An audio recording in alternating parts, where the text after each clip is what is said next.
Conclusion, the Word of God is alive. Buhay ang salita ng Panginoon. Hebrew, chapter 4, verse 12 to 13. Ang salita ng Diyos ay buhay. Amen. Amen. Amen. At mabisa, mas matalas kaysa alinmang tabak na ang kabilay magmaitalin. Ito'y tumatagos maging sa kaibuturan ng kaluluwa at espiritu at mga kasukasuan at buto at nakahalang ng inisip at binabalak ng tao. Walang makakatagpo sa Diyos. Ang lahat ay hayag. Walang makakapagtago sa Diyos. Ang lahat ng hayag at lantad sa Kanyang palingin.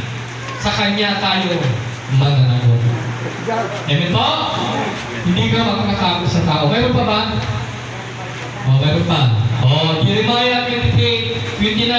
Parang apoy ang aking salita at katulad ng martilyo na dumudurog sa malalaking bato. Yung pusong bato kayang durugin ng salita ng Panginoon. Magpakumbaba ka lang. Sang araw makikita mo mga kapatid na ikaw na po ay tunay na anak ng Panginoon. Talapakan po natin ang ating Diyos sa buhay. Salamat po. God's words makes you better.